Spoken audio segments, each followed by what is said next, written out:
Hi everyone, welcome to the Jakku channel. I hope you're all doing well. Today we'll be looking at 100 Adventure Time facts to fall asleep to. But before we begin, I'd just like to kindly ask you all to subscribe. It's completely free, and it really helps us improve the videos for this wonderful community we've managed to build. Anyway, that's enough. Let's begin. Number 100. Finn gradually stops carrying the Enchiridion. In The Enchiridion, from Season 1, Episode 5, Finn finds a book that acts as a hero's guidebook, complete with rules, tests, and moral instructions that shape everything he believes about heroism. At this point in the show, he builds his entire identity around following those rules, treating the Enchiridion as the definitive answer to every question a hero might face. As the series moves into later seasons, however, the book fades from his life. Finn stops consulting it before quests, and by Season 4, it plays no role in his decisions at all. Instead of following a rulebook, he starts reacting based on feeling and personal experience, which leads him to argue, question, and sometimes get things completely wrong. This slow removal of the Enchiridion marks one of the first signs that Finn is growing beyond simple, uncomplicated heroism. By the Comet in Season 6, Episode 43, that growth becomes fully visible when Finn faces a cosmic force offering him a chance to leave his life behind entirely. The old Finn would have known exactly what to do because the book would have told him, but this version no longer has that safety net and has to decide for himself. The rulebook is gone, and experience has taken its place, a change that did not happen in a single moment but built slowly across many seasons through the quiet absence of a book that once meant everything to him. And that gradual shift is one of the earliest and most effective examples of the show trusting its audience to notice change without being told about it. Moving on, we have Ice King's voice shift in I Remember You. Number 99. Ice King's voice softens specifically during I Remember You. Throughout most of the show, voice actor Tom Kenny plays Ice King as loud, scattered, and unpredictable, bouncing from thought to thought with a manic energy that defines nearly all of his appearances. That chaotic vocal performance helps make the character work as comedic disruption. Then comes I Remember You in Season 4, Episode 25, and something in that voice shifts noticeably. In this episode, Ice King spends time with Marceline, and buried memories start coming back to the surface. Early on, Kenny delivers the usual chaotic performance, but as traces of Simon Petrikov begin to surface through the Crown's corruption, the pitch drops slightly, the pacing slows, and the wild energy fades into something quieter and less certain. This change is not written into the dialogue. It lives entirely in how Tom Kenny performs the scene. When Ice King says Marceline's name, the delivery sounds different from everything else because the voice that normally jumps between topics stops on one word and holds it, as if Simon is trying to push through the Crown's influence. Instead of switching to a completely new voice, Kenny lets small cracks of honesty come through the usual chaos, creating a careful, layered choice that rewards close listening. Next up is Marceline's floating body language. Number 98. Marceline rarely fully grounds herself physically. Marceline's body language follows a clear pattern throughout the show, visible in episodes like What Was Missing from Season 3, Episode 7, and Marceline's Closet from Season 3, Episode 10, where she consistently leans on walls, sits on furniture at odd angles, floats during conversations, and keeps one foot off the ground even when sitting down. This is an intentional animation choice that ties directly to two key parts of her character, her emotional distance and her immortality. While every other main character settles into physical spaces, with Finn standing firm, Jake sprawling out, and Bubblegum sitting upright, Marceline hovers between being present and being somewhere else entirely. Her refusal to fully settle into any space is one of the show's most persistent and understated forms of character design. The result is a character who seems comfortable everywhere but committed to nowhere, suggesting someone who learned long ago not to get too attached to any single place. After 1,000 years of watching everything around her change or disappear, staying slightly detached became a habit, and the animation communicates that feeling without ever needing a single word of dialogue to explain it. And that visual restraint is one of the reasons Marceline remains a compelling character to watch. Moving on to Princess Bubblegum's policy-driven arguments. Number 97. Princess Bubblegum argues through policy, not emotion. In The Cooler, from Season 6, Episode 22, Princess Bubblegum enters a serious conflict with Flame Princess over kingdom security, resource management, and strategy. But what stands out is not the conflict itself. What stands out is that she avoids anything personal, never saying she feels threatened or upset, and never framing anything as a betrayal. Instead, she speaks like a ruler defending a system, using words like necessary and controlled, while framing every action as part of governing instead of personal choice. This approach makes her more unsettling than if she raised her voice, because a leader who shouts reveals emotion, while a leader who stays calm and calculated reveals distance from the people affected by her decisions. Bubblegum's refusal to show emotion during conflict says more about her leadership than any outburst ever could. Even when she is clearly in the wrong and her hidden actions come to light, she still does not shift to emotional language but instead adjusts her approach and recalculates. The show does not tell the audience whether she is right or wrong, choosing instead to present her behavior and let the viewer decide, which is what makes her among the most layered characters in the series. Up next is Jake napping through danger. Number 96. Jake naps during crisis without losing competence. In Rainy Day Daydream from Season 1, Episode 23, Jake falls asleep while chaos fills the treehouse, and when he finally wakes up, he adjusts to the situation instantly without any panic or confusion, simply reacting to whatever is happening and moving forward while Finn has been scrambling the entire time. This pattern shows up from the first season to the last because Jake has a lower stress response than Finn in almost every dangerous situation. When something goes wrong, Jake tends to wait and see if the problem will sort itself out first, and often it does, while others around him scramble. Jake's calm during danger is not laziness. It is a completely different way of looking at the world. The contrast between them is what makes their partnership work, because Finn cannot relax when danger is present, since his identity depends on acting, while Jake does not carry that same need and steps in only when it truly matters. No episode says one approach is better than the other, since both fail at times, but Jake's ability to step back gives him a kind of steadiness that Finn's constant action does not provide. Moving on, we have the Lich's disguised first appearance. Number 95. The Lich's first major appearance is disguised before the Lich fully appears in Mortal Folly. During Season 2, Episode 24, his presence is hidden inside a small background detail that most fans treated as a harmless Easter egg. Starting in Season 1, a tiny snail shows up waving in the background of episodes, the kind of playful, recurring visual that animation fans love to spot between scenes. Then the snail stops waving, its eyes change, and its behavior shifts to show signs of the Lich's control. Because the snail had appeared since the very beginning of the show, this reveal does not just affect the present, but fundamentally changes how every earlier appearance of the snail feels in hindsight. Every harmless wave from the snail in earlier episodes becomes unsettling once viewers learn what was really happening.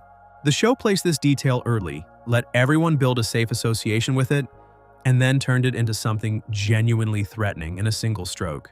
For anyone who goes back and rewatches those early episodes, the snail now carries a weight it never had before, making it an effective way to build tension not by raising the stakes in the moment, but by changing the meaning of something everyone had already accepted as safe. Next up is Finn's arm loss and its emotional aftermath. Number 94, Finn's arm loss changes his emotional trajectory.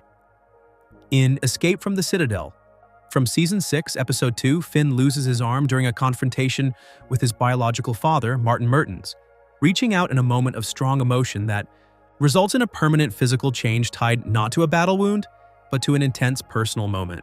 Before this event, Finn's anger rarely had lasting consequences because he would get upset, act on it, and move on without much reflection.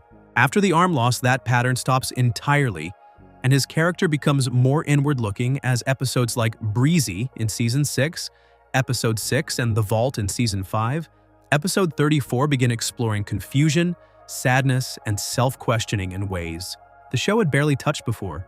The arm loss splits the series in two.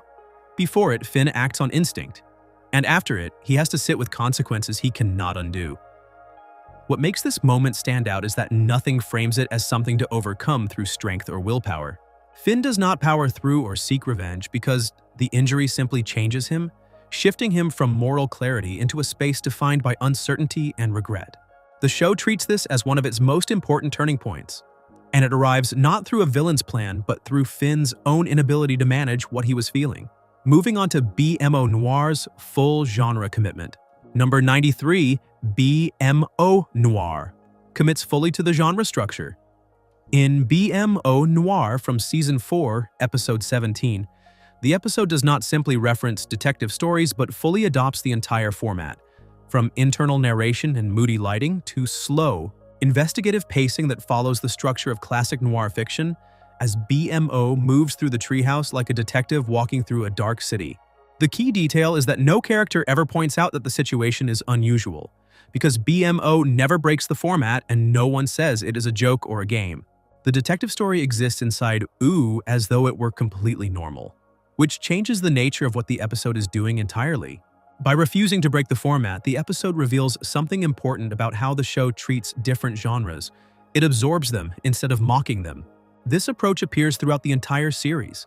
Whether the genre is mystery, science fiction, or horror, because Adventure Time takes each one seriously without using it for parody.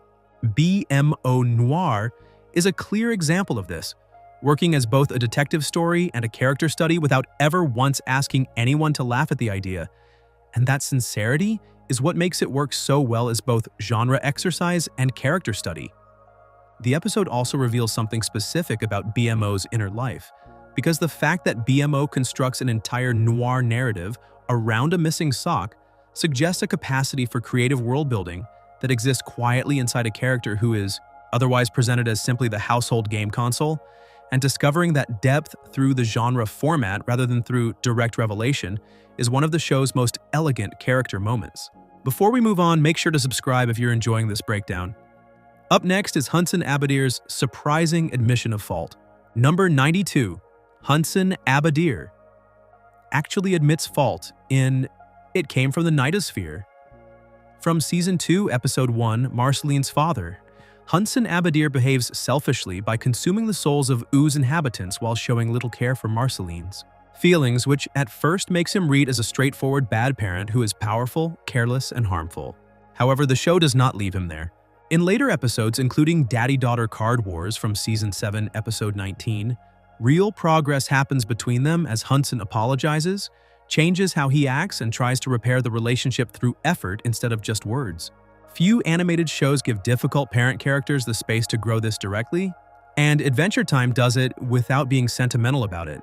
His earlier behavior is never erased or excused because the damage it caused was real, but the show allows him to change while still holding him accountable for the past. The result is a family dynamic that feels more honest than a simple good parent or bad parent story could offer, one where growth and accountability exist side by side. Moving on, we have Princess Bubblegum's surveillance network. Number 91, Princess Bubblegum installs surveillance across the kingdom. In the Cooler. From Season 6, Episode 22, hidden monitoring systems are discovered throughout the Candy Kingdom, all of which Princess Bubblegum set up without anyone knowing, and the discovery changes how her leadership looks from that point forward. On one hand, the monitoring makes sense because the Candy Kingdom faces constant outside threats, and its citizens are vulnerable to outside forces, making surveillance a logical part of keeping them safe from her perspective. On the other hand, the surveillance gives her total control over information, and her citizens cannot challenge a system they do not even know exists. No character frames this as right or wrong, and the discomfort is left hanging without resolution. That choice is what makes the moment so effective, because there is no punishment scene and no moment where her methods are proven correct by a crisis. The surveillance just exists, and its meaning hangs over every future episode involving the Candy Kingdom, casting a long shadow and turning Bubblegum into one of the show's most complex characters, not because she does something clearly wrong, but because her version of doing good comes with serious costs. Next up is Finn's fire-themed relationships. Number 90, Finn's fire-themed relationships mirror emotional volatility. Two of Finn's biggest romantic arcs involve fire, specifically through his relationship with Flame Princess, which begins with real warmth in Burning Low from Season 4. Episode 16, as Finn handles physical contact with clumsy determination before the relationship falls apart in Frost and Fire from Season 5. Episode 30, because he cannot manage his own impulses.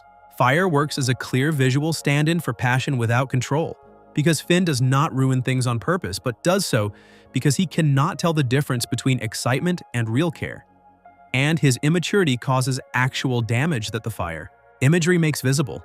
The show uses fire not as decoration, but as a direct mirror for what is happening inside Finn emotionally. The consequences match the imagery perfectly. Finn does not lose Flame Princess because of a villain or bad luck, but because he cannot control himself.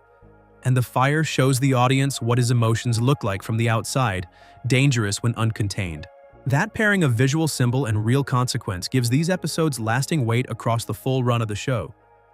Moving on to the Candy Citizens de-aging with Bubblegum. Number 89, the Candy Kingdom citizens physically de-age with Bubblegum. In Too Young from Season 3, Episode 5, Princess Bubblegum is turned into a 13-year-old, and when that happens, the Candy Kingdom changes with her as the citizens become more chaotic, more impulsive, and less structured, behaving like children until she returns to her normal age and order is restored. The connection is direct because the kingdom does not just follow its ruler, but mirrors her both socially and biologically, with her age affecting their behavior and her stability, determining how well they function as a society. This detail redefines what the Candy Kingdom actually is, less a traditional kingdom and more a living extension of Bubblegum herself. That connection carries through the rest of the series, meaning every threat to Bubblegum is also a threat to her citizens, and every time she is compromised, they are compromised with her. Her personal safety is never just personal because the kingdom does not simply serve her, but rather is her, spread across hundreds of living candy-based beings. Up next is Finn's pattern of losing emotional arguments. Number 88. Finn rarely wins emotional arguments. Finn is strong in a fight, capable of beating monsters, surviving dungeons, and handling physical danger well, but in emotional conflicts, especially romantic ones, the pattern reverses completely, and he often ends up confused, wrong, or unable to say what he really means. In Breezy from Season 6, Episode 6, his attempt to move past heartbreak only creates more confusion, and in Varmints from Season 7, Episode 2, a conversation with Marceline reveals again that emotional intelligence is a gap he has not closed. Despite years of adventure, although he wins physical battles consistently, he regularly misreads emotional situations in ways that cause real damage. Finn's real growth across the series is not about getting stronger. It is about learning to understand what other people feel. This matters because it reverses the usual hero arc, where most adventure stories measure the main character's growth by how powerful they become. Finn's growth is measured by something harder, his ability to recognize his own mistakes and understand the people around him. Because physical bravery does not equal emotional awareness, and the show demonstrates that gap across many seasons in a way that gives the later episodes genuine emotional weight.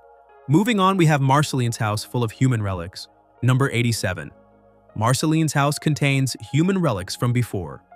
Ooh, in Marceline's closet. From Season 3, Episode 10, the inside of Marceline's home reveals more than typical furniture, with posters, furniture styles, and items from human civilization mixed among her belongings, all of them relics from the world before the Great Mushroom War. Most characters in OO have no memory of human civilization because Finn was born after the war, and Bubblegum built her kingdom from scratch. But Marceline is different because she lived through the transition and saw firsthand what was lost. Her home functions as a private museum of sorts, a collection of items from a world that no one else in OO remembers. The fact that she keeps these objects is an intentional choice about memory, because she could replace them or fill her home with things from the current era.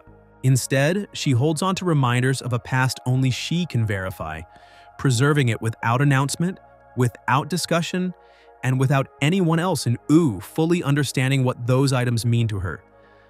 Next up is Jake's resistance to regret. Number 86. Jake rarely expresses regret about his past decisions.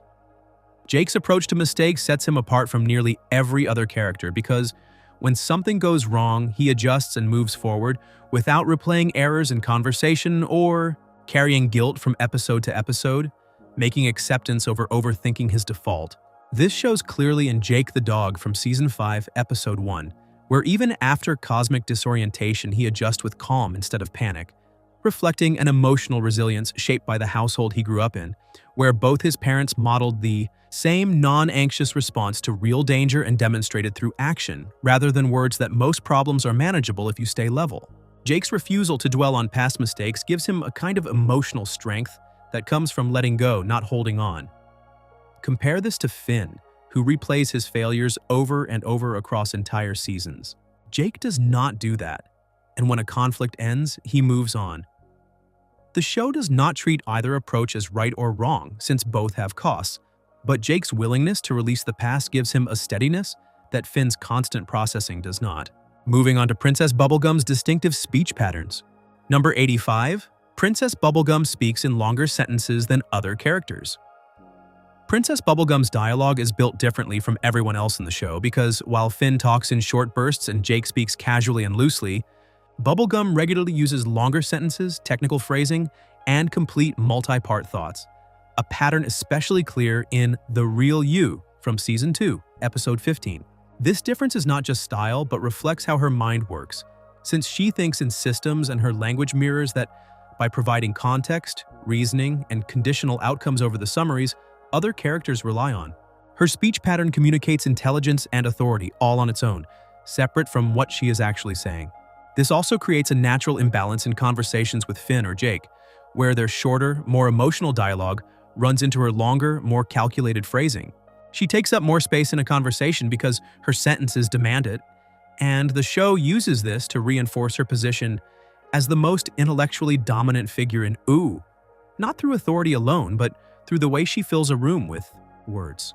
The pattern also means that the rare moments where Bubblegum speaks briefly and directly, without the usual layers of analysis and qualification, it carry enormous weight because the shift in sentence length signals an emotional shift that her vocabulary would otherwise conceal, and those brief moments of simplicity are among the most revealing in the entire series. Up next is the Grass Sword acting on its own.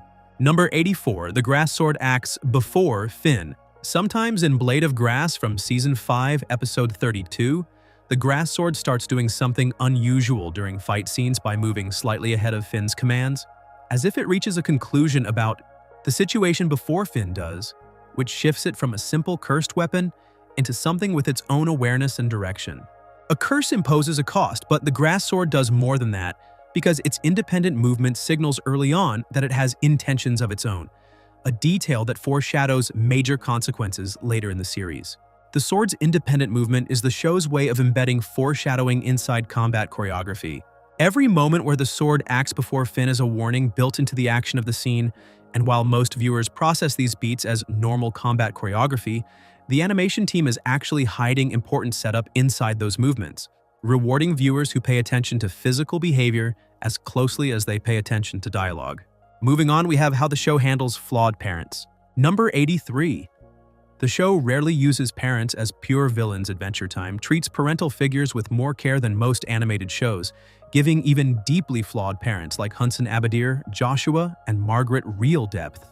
In Joshua and Margaret Investigations from Season 6, Episode 16, Finn and Jake's parents are shown as loving but imperfect people who make choices that have unintended consequences for their children.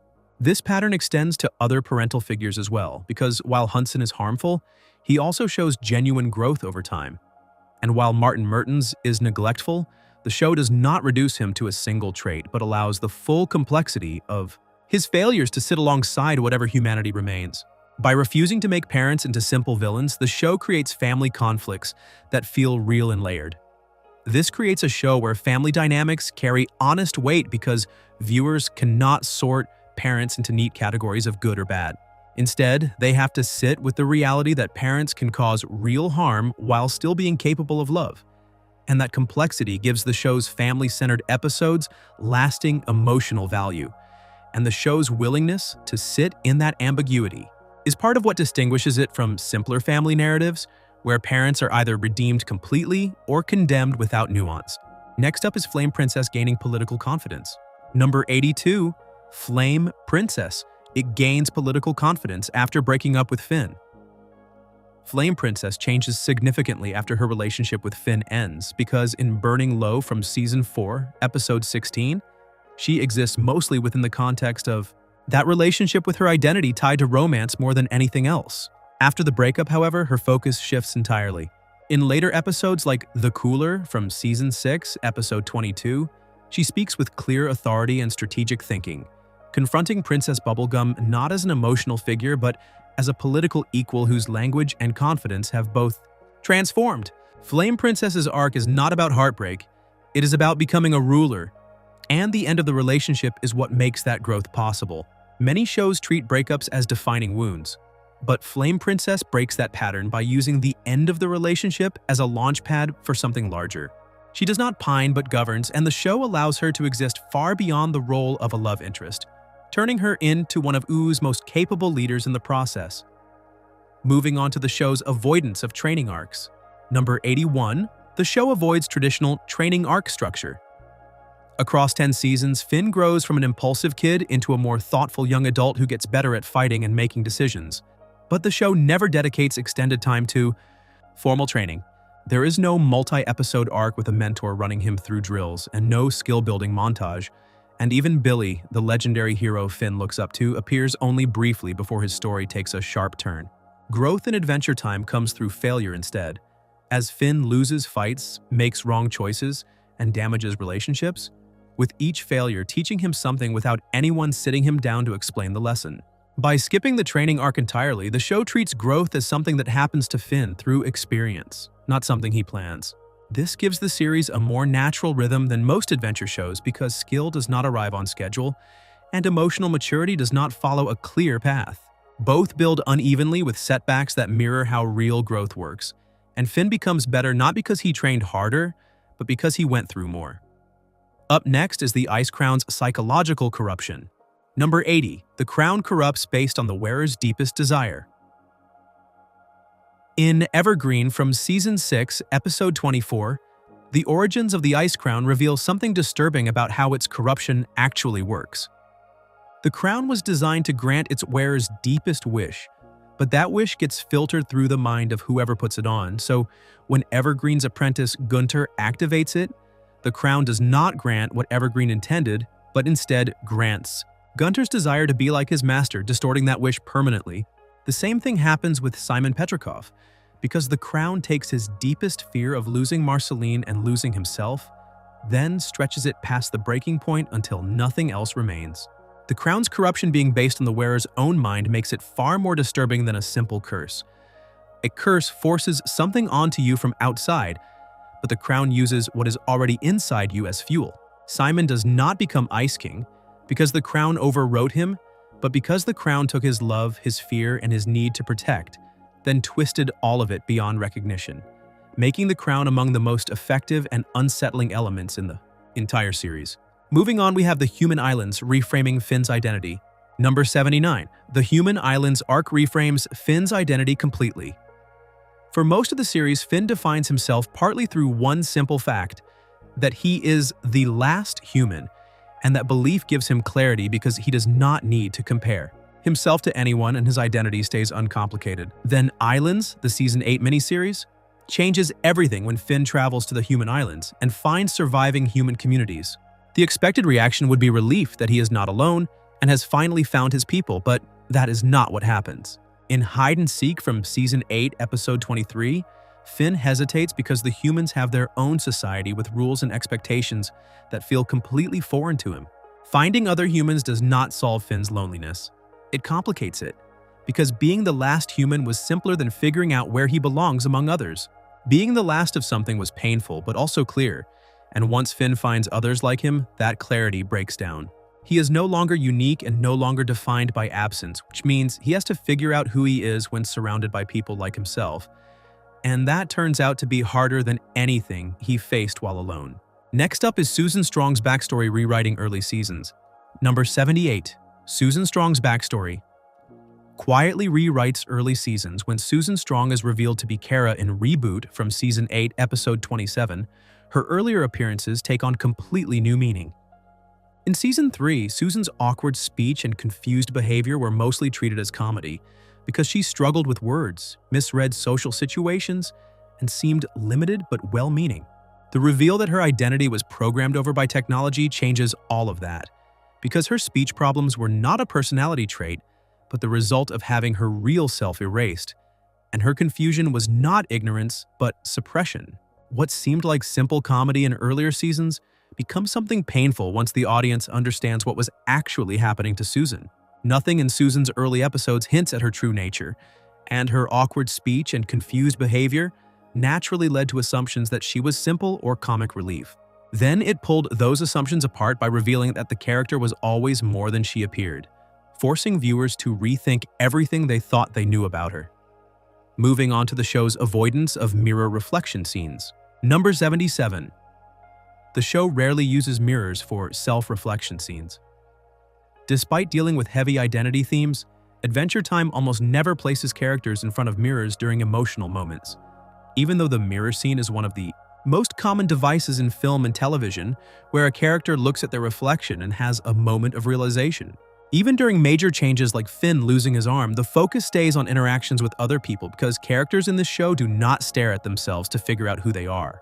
They learn about themselves by talking to, arguing with, and simply being around others.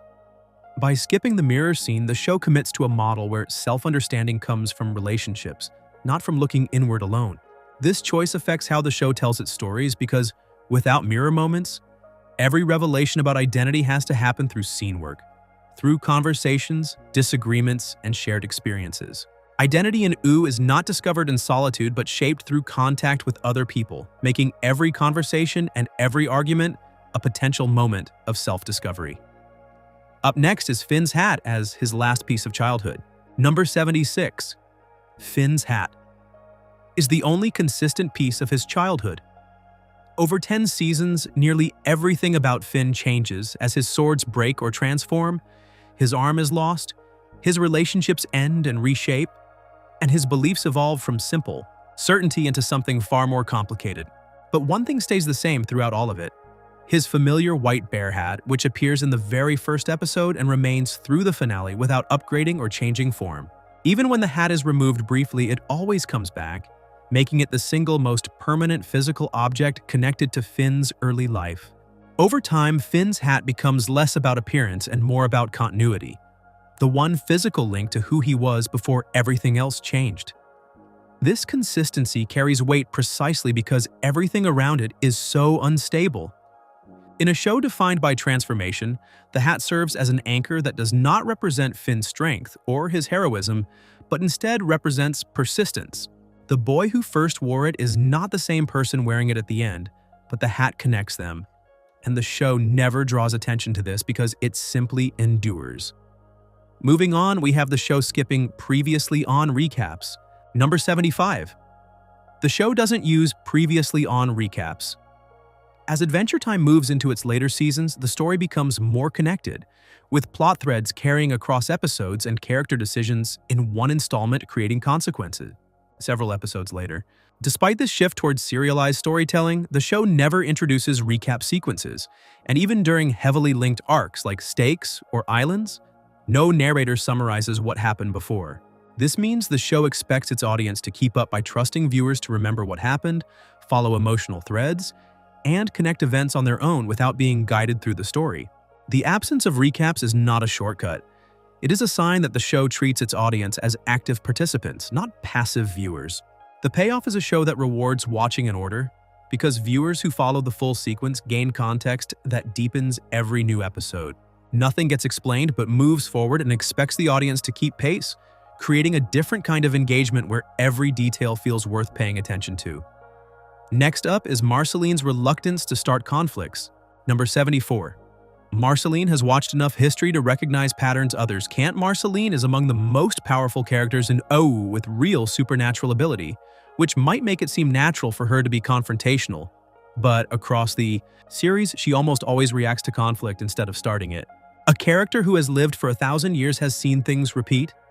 Empires rise and fracture, relationships cycle through closeness and distance. Leaders who seem permanent disappear. Marceline's long perspective gives her access to a kind of pattern recognition that nobody else in OO can claim, and her behavior across the series reflects that accumulated knowledge in ways that are easy to miss. In I Remember You from Season 4, Episode 25, her interaction with Ice King carries the specific sadness of someone who has watched a pattern she could not stop play out in slow motion over centuries, losing Simon to the Crown's influence by degrees, over a period of time that would span other people's entire lifetimes. Marceline's depth comes partly from what she has survived, and partly from what she has watched happen to everyone she cared about. Most characters in OO respond to things as they arrive, but Marceline's responses carry the weight of precedent because she has likely seen versions of the same situation before. That contextual depth does not always make things easier, since knowing a pattern does not mean you can break it. And in Marceline's case, the knowledge often makes grief more refined rather than less. 1,000 years of practice in losing things and watching things end. Number 73, The Enchiridion is written in real script. In close-up shots during The Enchiridion. From Season 1, Episode 5, the book Finn treats as a hero's guide contains actual readable text, not scribbles or filler graphics, with some pages. Designed using real formatting and legible content that goes well beyond what most viewers would notice at normal playback speed. Most animated shows treat background text as decoration, using shapes that suggest writing without actually being readable. But Adventure Time made the opposite choice by giving the Enchiridion enough care to function as a real prop within the world. The book's legible text is a background detail with unusual attention, one that most viewers never notice, but that adds real depth to the world. This kind of detail is part of why Ooh feels like a fully built world, not a backdrop gallery, because when even the props contain real information, the environment gains a richness that registers with viewers even if they never pause to examine it closely, and that layered approach to world building is central to why Ooh feels so complete and alive. Up next is Finn's moral certainty peaking in Season 3. Number 72. Finn's moral certainty peaks in Season 3. Season 3 is the point where Finn feels most sure of himself as a hero because he has enough experience to act with confidence, but has not yet encountered the events that will shake that confidence, giving him a moral framework that is firm and clear without any of the doubt that later seasons bring. This is especially visible in Incendium from Season 3, Episode 26, where Finn moves through situations with total certainty, operating from a code he trusts completely without questioning himself or second-guessing his choices. Season 3 is the height of Finn's simplicity, the last stretch where his moral certainty stays fully intact. After Season 5, that certainty breaks apart as the loss of his arm, meeting his father, and failed relationships each introduce confusion into a worldview that was once completely clear. The later version of Finn is more thoughtful, more cautious, and more conflicted, but the Season 3 version is none of those things, and that early confidence is necessary for what comes after because without it, the breakdown would not be visible. Moving on, we have Jake's casual relationship with death. Number 71. Jake rarely shows fear of death. In episodes that directly involve death as a character, especially Death in Bloom from Season 2, Episode 17, Jake handles the situation with a casual calm, negotiating and staying relaxed while treating the encounter without urgency or alarm, even as Finn panics beside him. Jake's relationship with mortality is not about bravery in the traditional sense, because bravery means pushing past fear, and Jake does not seem to have that fear to begin with. He accepts death as part of life and continues without treating it as something to fight against.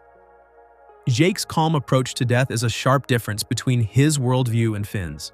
Finn's heroism is built on resistance, on resisting danger, loss, and the idea that some things are beyond his control, while Jake's outlook is built on acceptance, working with what is there instead of fighting against it. No episode says one is better because Finn's resistance gives him purpose while Jake's acceptance gives him peace. And both approaches define them as the contrast between them drives the series forward, and neither character would be as compelling without the other to contrast against. Next up is the show avoiding flashy power scaling. Number 70, the show avoids using flashy power scaling. Most long-running adventure series build their stories around power levels where characters get stronger, enemies get tougher, and the audience tracks who can beat whom, but Adventure Time rejects this approach almost entirely. Characters in O have abilities and use them, but those abilities are never ranked or compared, and nobody marks that they have gotten more powerful. Even when massive cosmic forces are introduced, the story does not shift into tracking strength levels because powers exist as part of the world, not as a scoreboard. By avoiding power scaling, the show keeps its focus on who the characters are, not how strong they are. This changes what people pay attention to because, instead of tracking power, viewers follow emotional change, personal struggles, and relationship shifts where a fight matters because of what it means to the people involved, instead of because it sets a new high score. The show also avoids the common trap of making later threats seem less meaningful because earlier threats were supposedly weaker, since power is never ranked, and every danger feels proportional to its own context. Moving on to the mushroom bomb hiding in plain sight. Number 69. The mushroom bomb appears silently in the background. Years before it's explained in early episodes like Business Time from Season 1, Episode 8, a large, partially buried object can be seen in the background of Ooh's landscape, but at the time it reads as strange scenery because no character points it out and no one asks what it is. It is not until later seasons that the Great Mushroom War gets explored directly, and at that point the object's meaning becomes clear as evidence of the event that created Ooh, sitting in plain sight from the very first season. The show placed clues about its deepest lore in the background scenery years before it explained any of it. This is central to how the show builds its world because Adventure Time does not introduce its history through long explanations, but plants details quietly, lets them sit as unexplained parts of the landscape, and then returns to them with new context. The world building was always there, waiting for the story to catch up, and the patience and confidence required for that approach helps separate this series from most of its peers. Up next is Finn's silence about his biological father. Number 68, Finn rarely mentions his biological father after the Citadel. In Escape from the Citadel from Season 6, Episode 2, Finn meets his biological father, Martin Mertens, who is neglectful and self-interested, showing no real concern for the son he left behind while Finn loses his arm during the encounter, resulting in damage that is both physical and emotional. In the episodes that follow, Finn almost never brings Martin up again, with no revenge arc and no multi-episode search for closure. Instead, the emotional impact shows through changes in his behavior, including more introspection, more difficulty trusting, and more uncertainty. Finn's silence about his father is not avoidance. It is a realistic response to something too painful for words. Not every wound gets talked about openly, and some of the most significant emotional injuries show up through behavior, not conversation. Finn does not talk about Martin because that kind of processing requires emotional tools he does not yet have, and the show respects that silence by never forcing him to explain his pain out loud. Moving on, we have the Candy Kingdom's missing schools. Number 67. The Candy Kingdom has no visible schools. The Candy Kingdom is full of citizens who behave like children, excitable, easily frightened, and deeply reliant on Princess Bubblegum for guidance, which makes it especially noticeable that there are no schools anywhere in the kingdom, no classrooms, no teachers, and no structured education system of any kind. All knowledge flows through one person, Bubblegum, who teaches through invention and demonstration by creating things and explaining them directly without any system in place for citizens to learn on their own. The absence of schools shows just how dependent the Candy citizens are on Bubblegum, not just politically, but for all knowledge and understanding. This adds a significant layer to her role as ruler because she is not only a political leader, but also the only source of knowledge, the only decision maker, and the only person who shapes how her citizens understand the world. Whether that is guidance or overreach depends on how you look at it, and the choice is left entirely for each individual viewer to work through on their own.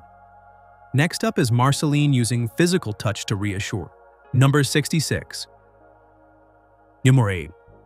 Marceline is one of the few characters who uses physical touch to reassure physical comfort. Is rare in OO because most characters express care through words or actions rather than direct touch, which makes Marceline stand out as one of the few who does it consistently. In episodes during the Stakes miniseries in Season 7 and in I Remember You from Season 4, Episode 25, she places a hand on someone's shoulder or stands close during difficult moments. These are small gestures, but they carry weight because they are unusual for the series.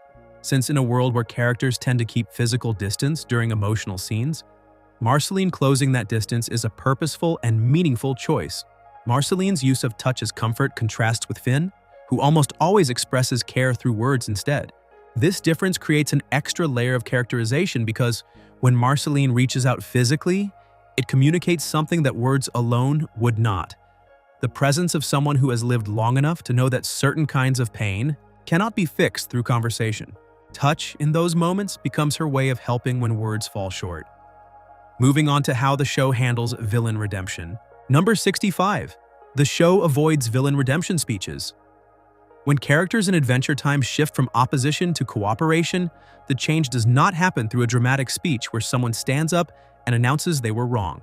Hunson Abadir does not deliver a monologue about fatherhood, and Flame Princess does not narrate her political growth, because the changes happen through behavior instead of declaration. Actions change first and words follow quietly if at all, which is a clear pattern over the show's full run. Most animated shows stage redemption as a verbal event where the character explains their transformation, but Adventure Time skips that step entirely. By letting change show through actions instead of speeches, the show treats growth as something demonstrated, not announced. A speech can be performed, but behavior is harder to fake. So when Hunson adjusts how he treats Marceline, the shift is visible in what he does rather than what he says. This approach also applies to characters who shift from ally to opponent, because the behavior changes and the audience infers the reasons, trusting viewers to read motivation from action without having it spelled out. Up next is Finn's empathy for Ice King changing first. Number 64. Finn's relationship with Ice King changes before Ice King does. In Season 1, Finn treats Ice King as a straightforward bad guy, someone to stop and dismiss in a dynamic that is simple and repetitive. But as the series continues, Finn's behavior toward Ice King starts to soften, even though Ice King himself stays largely the same. By I Remember You in Season 4, Finn is more patient and more willing to listen, while Ice King is still chaotic and still unaware of the damage he causes. Nothing about Ice King has changed, but Finn has, because his understanding of Ice King's condition has deepened through his own growth. Finn's empathy grows before Ice King gives him any reason for it, proving that compassion does not require the other person to improve first. This is one of the show's smaller but more powerful ideas because empathy here is not a reward for someone getting better. It is a choice Finn makes on his own because he has grown enough to see more than the surface, and that growth happens inside Finn entirely independent of anything Ice King does. Moving on, we have the show avoiding in-dialogue title drops. Number 63, the show rarely uses traditional episode titles inside dialogue. Many animated shows include a moment where a character says the episode's title out loud as a quick nod to the audience, but Adventure Time almost never does this, and characters do not reference the episode title within the episode itself, even for unusual titles like Morituri te Salutamus from Season 3, Episode 2. The show does not spotlight its own cleverness because titles exist for the audience rather than the characters, who live inside their world without awareness of the structure surrounding them. By never referencing its own titles, the show keeps its world sincere. The characters never seem like they know they are in a TV show. Over 10 seasons, this restraint adds up because the world of Ooh never breaks its own reality.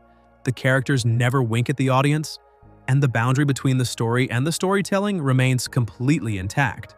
The episode titles themselves become a kind of external layer, a conversation between the creators and the audience that the characters are never aware of, where titles can be references, jokes, or thematic signals that stay outside the story without ever leaking into the world itself. Next up is the Ice Crown's unchanging gem colors.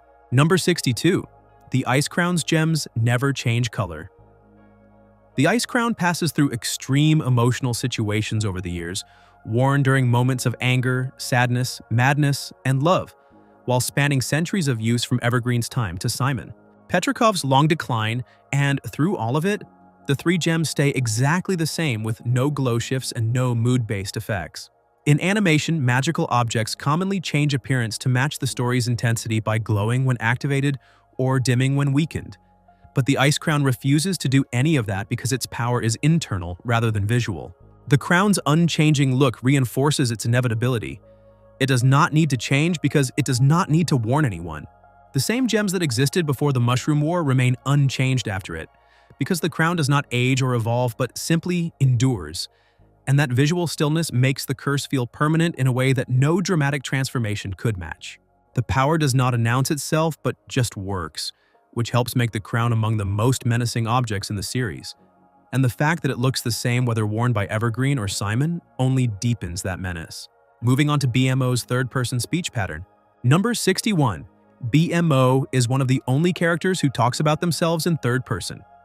In episodes like BMO Lost from Season 3, Episode 10, and Football from Season 7, Episode 25, BMO regularly refers to themselves by name instead of saying I or me. And this is not something that happens occasionally, but a regular part of how BMO speaks throughout the series.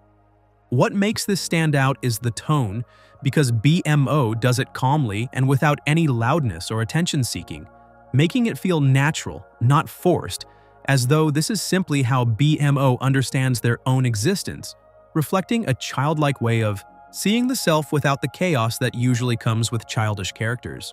BMO's third-person speech creates a sense of identity that is relaxed and flexible, never anxious but also never rigid. This fits BMO's broader character because they adopt different roles easily, shift between personas, and play with identity in a way that no other character in the series does. In a show full of characters struggling with who they are, BMO's comfort with a fluid sense of self stands as a real but understated contrast. Before we move on, make sure to subscribe if you're enjoying this breakdown. Up next is Finn's lack of emotional strategy. Number 60. Finn treats heroism as performance more than purpose. In physical fights, Finn is capable and smart, reading opponents, adjusting to terrain, and using real tactics that make him not just brave, but genuinely skilled. However, that skill does not carry over to his emotional life at all. In early seasons, Finn's drive to be a hero has less to do with what other people actually need and more to do with how acting heroically makes him feel about himself. In Morituri Tessalutamus from Season 3, Episode 2, and across dungeon episodes from the first 4 seasons, the pattern is consistent because he does not wait to be needed, but seeks out situations where heroism is possible. The performance of heroism matters to Finn as much as its outcome, because being brave is part of how he builds his identity. And a moment where bravery is not needed or welcomed creates confusion rather than relief. Finn's heroism in early seasons is partly selfless and partly self-defining, and the show separates those two things slowly over time. As the series deepens, Finn begins encountering situations where being a hero in the traditional sense does not help, including emotional crises, identity questions, and moments where the right action is simply to listen. That shift away from performance toward genuine care is one of the series' most important long arcs, and it starts from recognizing that acting brave and actually helping are two different things that do not always overlap. Number 59, the show almost never shows bathrooms. Across dozens of scenes set inside the treehouse, the Candy Kingdom, and Marceline's house, bathrooms are almost never shown or mentioned, even though characters eat, sleep, and live in detailed spaces, where everyday biological realism is deliberately left out. This is a careful balance because the world is detailed enough to feel lived in, with furniture, kitchens, and bedrooms all present, while avoiding the kind of mundane realism that would pull the audience out of the fantasy. The absence of bathrooms keeps ooh in a specific zone, grounded enough to feel real but abstract enough to stay magical. This extends beyond just bathrooms because the show also avoids other mundane domestic details like plumbing, cleaning, and maintenance, none of which appear in any significant way. Ooh is domestic enough to feel real but selective enough to stay interesting, and that balance is maintained across all 10 seasons without ever calling attention to itself, which is a careful act of world building that most viewers never consciously register but always benefit from. Next up is Finn rarely talking about the future. Number 58. Finn rarely talks about the future. Throughout most of the series, Finn focuses on what is right in front of him, rather than setting long-term goals or talking about where he wants to be in 5 years, keeping his language present tense, and action-based in a way that defines how he moves through the world. This becomes especially clear in The Comet from Season 6, Episode 43, when Finn is offered cosmic transcendence and a chance to leave his mortal life behind. He turns it down, choosing to stay in the world he knows instead of reaching for something unknown. Finn's rejection of transcendence confirms what his behavior always suggested. He is driven by the present, not by the promise of something bigger. This sets Finn apart from many adventure heroes who are usually defined by a distant goal they are working toward, because Finn does not have a destination, but rather a direction forward, defined entirely by whatever is happening right now, giving him a groundedness that characters with grand ambitions often lack. Moving on to Marceline's subtle eye animation when she lies. Number 57. Marceline's eyes narrow slightly when she lies. During smaller moments of deception, especially playful ones, Marceline's eyelids lower just slightly, a very small animation detail that shows up in Go With Me from Season 2, Episode 20, and other episodes where she is being less than fully honest, without being paired with obvious tells like nervous laughter or shifting eyes. This kind of detailed character animation is uncommon in series that move at Adventure Time's pace because most shows signal dishonesty through broad, obvious changes in behavior rather than through subtle physical movements.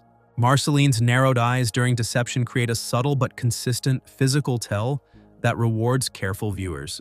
Once a viewer notices the pattern, it becomes readable over the years because every time Marceline's eyes narrow slightly, there is a chance something is being held back. The animation carries characterization at this level on its own, building a character whose face says more than her words in ways that only attentive viewers will catch, which is precisely the kind of layered detail that makes the show reward close rewatching. Up next is Princess Bubblegum's refusal to celebrate publicly. Number 56. Princess Bubblegum rarely celebrates publicly after victories. Most characters in Ooh celebrate openly by cheering and expressing relief, but Princess Bubblegum does not join in.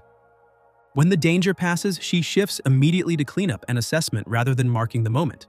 This is especially clear in Mortal Folly from Season 2, Episode 24, where the resolution of a major threat leaves everyone around Bubblegum visibly shaken and relieved.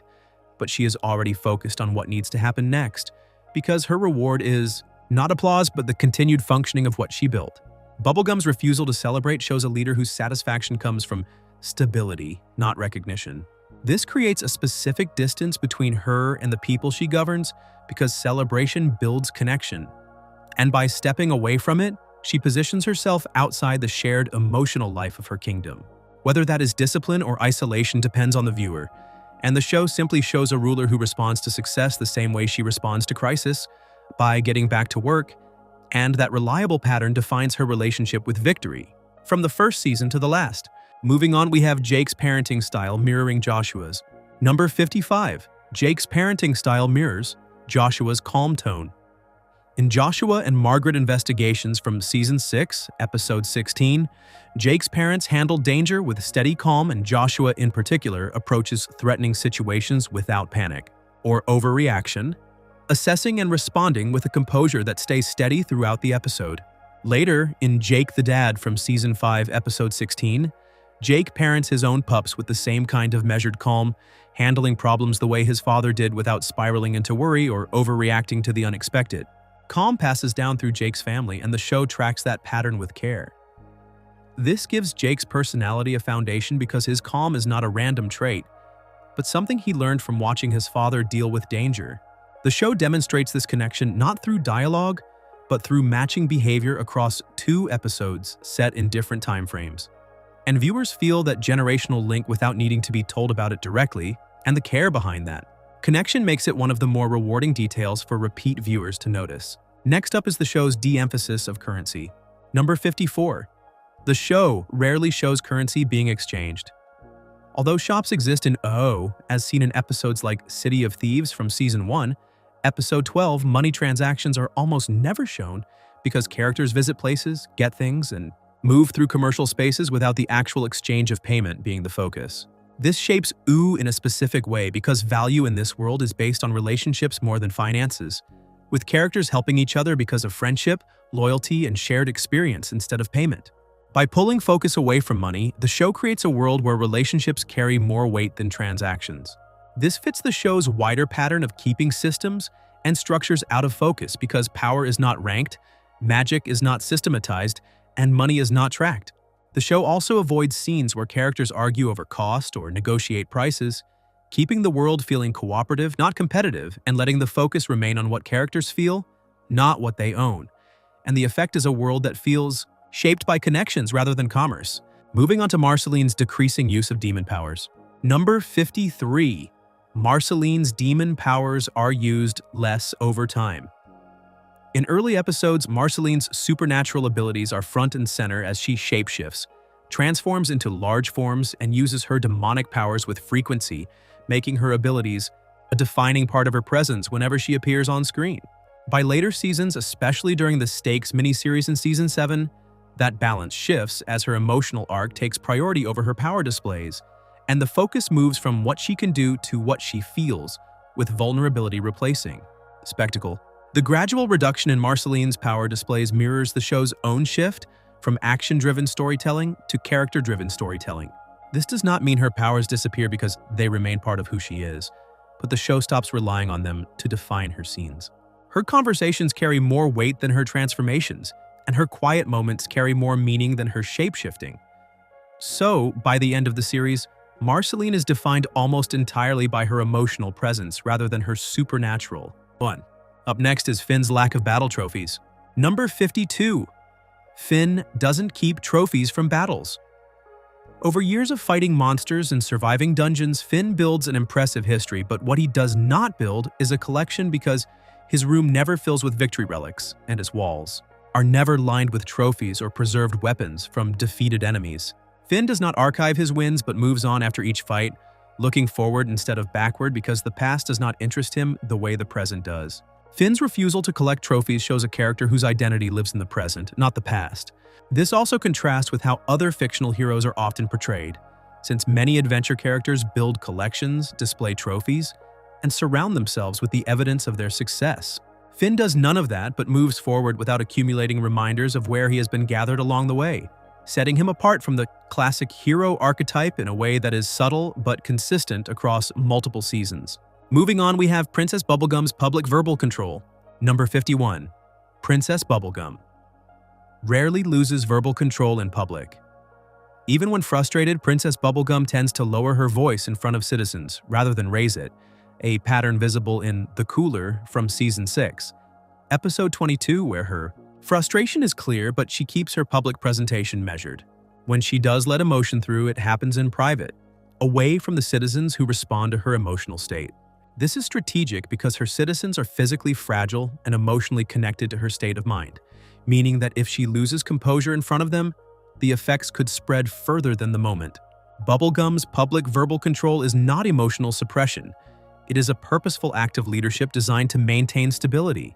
The gap between her public and private behavior is where much of her complexity lives, because in front of citizens, she is precise and controlled, while in private, she lets more of her frustration through.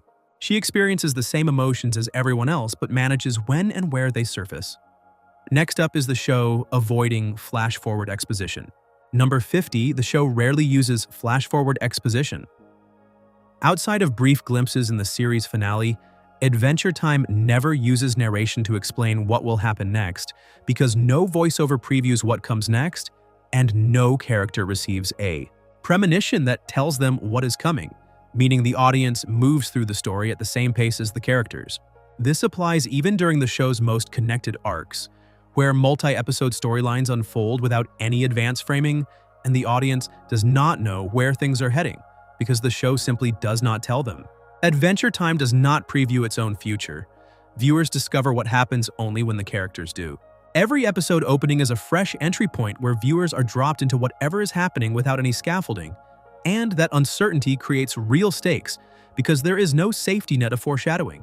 Events arrive with the same surprise for the viewer as they do for the characters, which helps make the show's major turning points hit so hard. Moving on to Finn rarely asking for help first. Number 49, Finn processes failure by moving immediately to the next thing. In early and mid-series episodes, Finn's first response to danger is action, not planning or asking for advice, and even with Princess Bubblegum or Jake standing next to him, he usually jumps into the situation before checking with anyone. In Mortality Te Salutamus from Season 3, Episode 2, this pattern is especially clear as Finn moves before he thinks. When something goes wrong for Finn, his instinct is never to sit with it, but to find the next adventure, the next quest, the next thing to fight or fix. In Incendium from Season 3, Episode 26, after being rejected by Bubblegum, he channels the emotion almost immediately into action involving Flame Princess, pivoting away from pain toward activity before it has had time to settle. This is not denial exactly, but a behavioral pattern where forward momentum is both a coping mechanism and a personality trait, because staying still with a difficult feeling is something Finn has almost no practice doing. Finn processes failure by covering it with action. The next quest arrives before the last wound has fully closed. Over the series, this pattern has cumulative consequences because unprocessed failures stack up quietly beneath the surface, and the later seasons deal partly with the weight of all that avoided pain finally becoming too heavy to keep moving past. The show tracks this accumulation carefully, making Finn's later emotional struggles feel earned rather than sudden, the natural result of a character who spent years outrunning himself. Number 48, Marceline keeps pre-war music alive. In Simon and Marcy, from Season 5, Episode 14, Simon introduces young Marceline to songs from the world before the Mushroom War, setting up a cultural handoff where music from a destroyed civilization passes through one of the last people who remembers it into the hands of someone who will outlive everyone else. Later in the series, Marceline's performances carry echoes of that pre-war influence because she does not only create new music but preserves songs and styles that the rest of OO does not even know existed. Marceline's music bridges two worlds, connecting a destroyed human past to the present through a form that needs no explanation. When she plays, she is doing more than performing, because she is keeping something alive that would otherwise be completely lost. Her songs are not just self-expression, but artifacts from a civilization only she can confirm ever existed, and she does this without fanfare and without telling anyone why it matters, which makes her role as a cultural bridge between two eras all the more remarkable. Moving on, we have Princess Bubblegum's absence of visible exhaustion. Number 47, Princess Bubblegum rarely displays physical exhaustion. Across long work sessions, crises, and political confrontations, Princess Bubblegum is almost never shown tired. And even in high-stress arcs like Something Big from Season 6, Episode 10, where the Candy Kingdom faces serious external threat, she shows no signs of fatigue while other characters reach their physical limits around her. This consistency creates a specific impression because her endurance does not feel natural, but rather engineered or forced, as though she has pushed herself past the limits that others accept as normal. Bubblegum's lack of visible exhaustion raises a lingering question. Is her endurance real, or is she refusing to show weakness? If her stamina is forced and she is suppressing fatigue through willpower, it adds a layer of concern to her character that changes how viewers read every late-night lab scene. A leader who never stops may be impressive, but she may also be self-destructive, and the show presents her behavior without comment while letting the audience draw their own conclusions about what her tireless commitment truly costs her when no one is watching, and whether the people around her have simply stopped checking. Next up is Jake accepting weirdness faster than anyone. Number 46. Jake has no fixed self-concept, and that makes him unbreakable. In Guardians of Sunshine from Season 2, Episode 16, reality transforms into a video game world where physics change and the visual style shifts entirely, and while most characters would need time to adjust, Jake skips all of that and adapts instantly. While Finn spends large portions of the series in identity crisis, asking who he is after his arm is lost, after his father abandons him, and after Heroism fails to provide the answers he expected, Jake never goes through that kind of crisis because his sense of self is not built on a fixed description of who Jake is, but on a loose, flexible relationship with whatever Jake happens to be at this moment. In the Pajama War from Season 7, Episode 26, Jake engages with deep questions about existence and the self without any of the anxiety those questions produce in other characters, sitting with cosmic uncertainty the way someone might sit with a pleasant puzzle rather than an existential emergency. Jake's stability comes not from certainty about who he is, but from genuine comfort with not knowing. This is a rare and specific kind of strength because most characters in the show and most characters in storytelling generally need a stable identity to function. Jake does not, and his ability to remain himself even when the definition of that self is unclear is what allows him to support others through their own crises without being destabilized by them. Number 45. The show rarely uses real-world brand parodies. Unlike many animated series, Adventure Time does not spoof real companies or products. And even when old-world human relics appear in OO, they are generic or abstract without recognizable logos or thinly disguised brand names, keeping the world completely outside of modern commercial culture. This is a purposeful decision that affects how the series ages because brand parodies lock a show into the time period when it was made. And once the cultural reference fades, the joke becomes dated. By avoiding those references entirely, Adventure Time remains timeless. The show's avoidance of brand humor keeps its world separate from the real world, allowing it to age without feeling dated. The result is a series that feels just as fresh on rewatch as it did when it first aired, because the humor does not rely on knowing specific products or companies. OO exists in its own cultural space, and the show's refusal to reference real-world commerce helps keep that space distinct and lasting. Up next is Finn's unchanged bedroom across 10 seasons. Number 44, Finn's room remains relatively unchanged over 10 seasons. Despite everything Finn goes through across 10 seasons, including physical changes, emotional growth, broken relationships, and identity crises, his bedroom stays mostly the same. With the same bunk, the same window, and the same layout, barely evolving even as the person living in it transforms dramatically. This creates an unspoken contrast because Finn's world changes constantly. His body changes, and his beliefs shift. But his room, his most private space, remains fixed throughout all of it.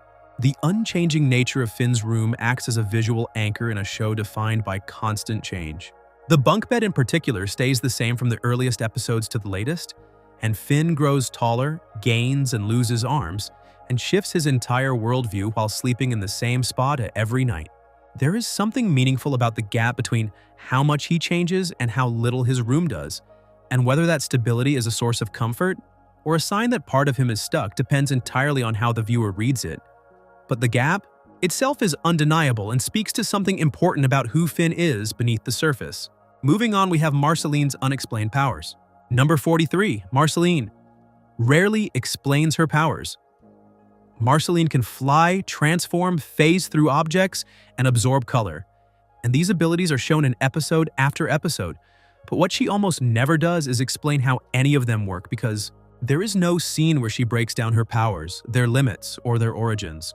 This matches the show's wider approach, since Adventure Time does not build formal magical systems with no rulebook, no energy framework, and no hierarchy of abilities, because magic simply exists. Marceline's unexplained abilities keep their sense of surprise intact. Because the show never defines the limits, viewers never know exactly what she can do next. This means viewers experience Marceline's powers through surprise instead of expectation, because there is no checklist of what she can do. Each episode that features her abilities adds something new, and because there are no rules, there is no ceiling, allowing her to remain one of the show's most unpredictable characters from beginning to end. And that open-ended quality is central to the sense of wonder that the show maintains throughout its run. It also means that viewers can never fully settle into a routine while watching Marceline, because the next ability could be entirely unlike anything she has shown before. And that sustained unpredictability is a quality that Adventure Time cultivates, deliberately keeping even the most familiar character beats feeling genuinely open. Next up is Princess Bubblegum watching from elevated positions. Number 42. Princess Bubblegum often watches from elevated positions. In throne room scenes and balcony shots, especially in early seasons, Princess Bubblegum is often placed physically higher than the characters around her, looking down from platforms and balconies while occupying the highest point in the room. This positioning is not random, but communicates authority through visual layout, since higher position equals more power. And the show applies this basic principle of visual storytelling to Bubblegum consistently throughout the series. Bubblegum's elevated positioning is spatial characterization. It communicates power through where she stands, not just what she says. This visual strategy works because it operates below conscious attention for most viewers, who may not notice the consistent height difference but feel the authority it communicates. The positioning also works in reverse, because in rare scenes where Bubblegum is placed at the same level as another character or lower, the visual shift signals something important like vulnerability, a loss of authority, or a moment of genuine connection. And the show builds these dynamics by first establishing the pattern over many episodes, and then breaking it at carefully chosen turning points where the shift in height carries real narrative meaning. Moving on to Jake rarely competing for leadership. Number 41. Jake rarely competes for leadership. Even when Jake has better instincts than Finn and his read on a situation is more accurate, he lets Finn take the lead instead of pushing for control or arguing for his plan over Finn's, choosing instead to support, advise, and step back. This is visible across dungeon-heavy episodes in seasons 1 through 4 where Finn leads and Jake follows, offering help but rarely overriding Finn's decisions because his sense of self does not depend on being in charge. Jake's willingness to follow instead of lead is not weakness. It reflects a character who does not need authority to feel valuable. This is what makes the Finn and Jake dynamic work, because there is no power struggle between them. And Jake's comfort as the support creates space for Finn to lead without internal friction. This also means that when Jake does step up and take charge in rare moments where the situation specifically calls for it, the shift carries extra weight because his restraint makes his authority meaningful when it finally appears. Up next is the show's rare use of traditional cliffhangers. Number 40. The show rarely uses traditional cliffhangers. Even in multi-part arcs like Mortal Folly and Mortal Recoil from Season 2, the show resolves major tension within each installment as stakes rise and danger reaches real peaks, but the show rarely leaves the audience hanging purely to force them into the next episode, because each episode delivers enough closure to work on its own. This differs from the standard approach where cliffhangers are used to keep audiences coming back, since Adventure Time does not rely on manufactured suspense, and its multi-part episodes feel connected but self-sufficient. The show favors emotional continuity over shock endings, building arcs through character development, not through withholding resolution. This matters because it changes the relationship between the show and the audience, since instead of feeling pushed into watching the next episode, viewers feel invited. The story earns continued interest by being good, not by withholding answers, and that approach builds loyalty based on quality over dependency, which is a principle the show applies not just to multi-part episodes, but to its storytelling philosophy as a whole. Moving on, we have the selective depiction of aging in O. Number 39. The show rarely depicts aging. In real-time, Finn is one of the only characters who visibly ages, growing taller with a deepening voice and changing appearance over 10 seasons, while most other main characters stay the same because Princess Bubblegum looks identical in Season 10 and Season 1, Marceline does not age, and Jake stays steady even though time passes in the story. This selective aging reinforces Finn's position as a mortal human surrounded by ageless beings, because he is the only main character for whom time is visibly running out while everyone around him will continue. The selective use of aging makes Finn's mortality one of the show's most persistent, ongoing themes, visible in his body, invisible in everyone else's. Viewers who track Finn's physical changes are watching a character move toward an ending that no one else in his world shares, because his companions will outlive him and his world will outlast him. This is never stated directly but simply exists in how he looks, a boy becoming a young man while the world around him stays frozen. Next up is the physical fragility of the Candy People. Number 38, the Candy People are physically fragile. Throughout the series, the Candy Kingdom's citizens melt, crack, and crumble easily.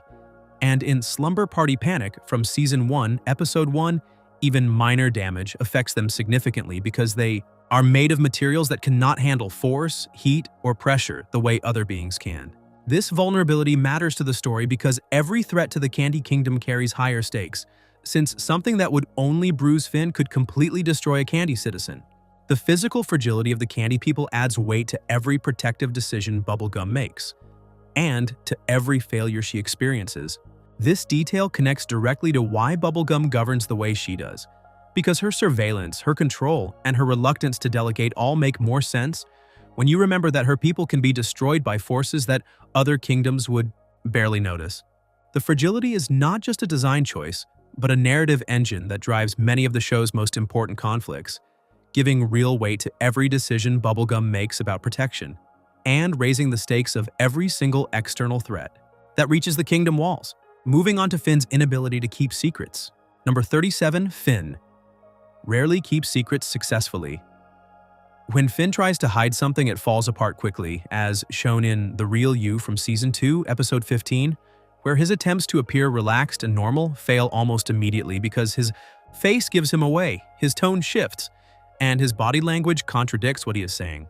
This is not just a moral quality, but a behavioral one, because Finn lacks the ability to sustain two different versions of reality at the same time.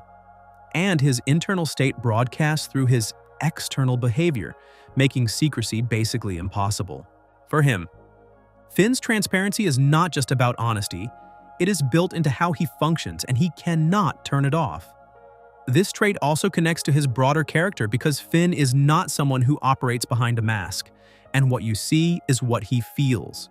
That directness makes him trustworthy in friendships and partnerships, but it also makes him vulnerable in situations where discretion would serve him better. And the show treats this transparency as both his greatest strength and a real liability. Up next is Marceline casually mentioning the ancient past. Number 36. Marceline is one of the few characters who mentions the past casually. When Marceline talks about the time before kingdoms existed, before the Candy Kingdom and the current version of Ooh, she does it in a casual, matter-of-fact way. In Varmints from Season 7, Episode 2, a conversation between her and Bubblegum touches on shared history from years past with the same easy, natural tone someone might use to describe last week. No other main character talks about the past this way because Finn is curious about history but has no personal connection to it. Bubblegum approaches it analytically, and Jake barely engages with it, making Marceline the only one who speaks from direct experience. For someone who has lived for 1,000 years, distance compresses, and Marceline's casual tone reflects that compression. This makes the past feel closer than it should, because when she mentions the post-war world as though it were recent memory, it reminds the audience that Ooh's current state is not ancient history to her, but something recent, and her casual delivery carries more meaning than dramatic narration ever could. Moving on, we have Jake's stretching powers tied to his focus. Number 35. Jake's stretching is limited by his focus. In Jake the Dog. From Season 5, Episode 1, a revealing detail about Jake's powers appears because when he is distracted, his shape becomes less controlled, his stretching loses precision, and his form wobbles or fails to hold, making the connection clear that his powers are tied to his mental state. This means Jake's abilities are emotional, not mechanical, because a character with purely physical stretching would work the same regardless of mood. But Jake does not, since stress, confusion, or distraction can all affect his capabilities. Jake's stretching is not unlimited. It is regulated by his attention, making his mental state just as important as his physical one. This connection gives his powers a weakness that purely physical abilities would not have, because in moments of calm focus, he operates at full capacity, while in moments of emotional difficulty, his abilities may falter. The show demonstrates this through action, not explanation, using scenes where Jake's form reflects his inner clarity, and that connection between mind and body makes him one of the few characters in the show whose powers feel genuinely personal, not purely fantastical. Next up is the Ice Kingdom's unchanging architecture. Number 34. The Ice Kingdom is one of the most consistently designed locations. Unlike the Treehouse or the Candy Kingdom, which change subtly over seasons, the Ice Kingdom stays visually the same throughout the series, with its interior layout, exterior shape, and overall atmosphere barely shifting between early and late episodes. This is intentional because the Ice Kingdom does not change since its ruler does not change. Ice King, locked in the crown's influence, is stuck in a loop where he does not grow but repeats the same behaviors and obsessions season after season, and his kingdom reflects that stagnation. The Ice Kingdom's unchanging design is a visual expression of Ice King's frozen development. The setting mirrors the character. This visual stagnation does more than describe the location because it describes the person living in it. Every other major space in OO evolves with its owner, but the Ice Kingdom does not, and that stillness becomes a form of storytelling in itself, a building that refuses to change because the person inside it cannot, and that visual metaphor deepens every time the audience visits the Ice Kingdom and finds it exactly the same. Moving on to Princess Bubblegum's analytical response to fear. Number 33, Princess Bubblegum rarely expresses fear directly. Even in dangerous situations, Princess Bubblegum does not show fear the way other characters do, processing concern as analysis instead of emotion. In Mortal Recoil from Season 2, Episode 26, when her own body is compromised by the Lich's possession and she wakes in the hospital with Finn and Jake at her side, she responds with assessment by evaluating what happened and moving toward a solution instead of dwelling on the terror of what she experienced. In her approach, fear becomes information because a threat is not something to feel, but something to study and counter.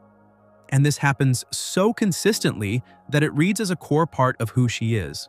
Bubblegum's conversion of fear into analysis makes her effective, but it also raises the question of what that displacement costs her emotionally.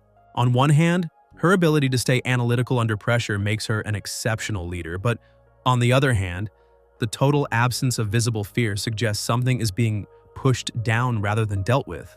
What remains visible is a character who does not stop calculating even when everyone else would stop and feel. And whether that is genuine strength or avoidance depends entirely on the specific episode and the specific threat she faces. Up next is Finn's swords representing phases of his identity. Number 32, Finn's swords represent phases of his identity.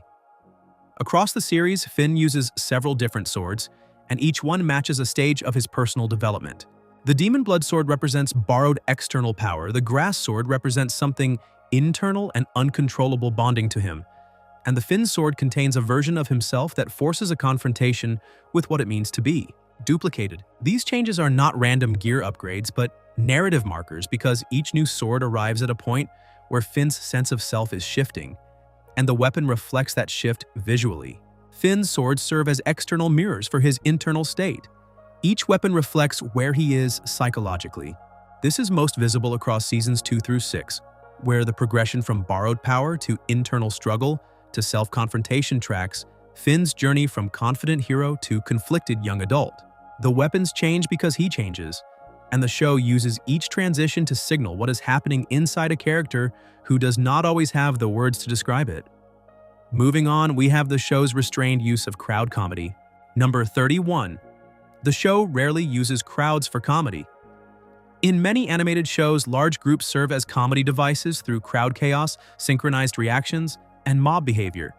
But Adventure Time takes a different approach by using large groups, especially Candy Kingdom citizens, primarily in moments of genuine danger or serious political significance.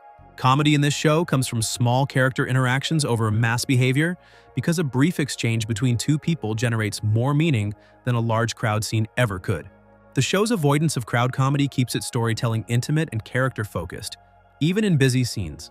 This intimate approach has a secondary benefit because when the show does place a group in genuine distress, viewers take that distress seriously since the show has not conditioned them to laugh at collective panic.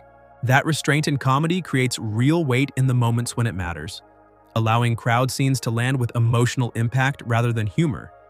And the humor that does exist feels more personal and lasting as a result, which is a purposeful trade-off that pays off throughout the entire run of the show. Next up is Adventure Time avoiding a main villain structure. Number 30. Adventure Time avoids clear main villain structure. Unlike many long-running animated shows, Adventure Time does not build its story around a single main villain, because the Lich is the most prominent recurring threat but appears only in select episodes, while other threats are contained and resolve individually without any villain sitting at the center of the entire series. Without a main villain, the story cannot be organized around defeating one enemy, which means there is no final battle building across all 10 seasons and no power struggle that defines the whole show.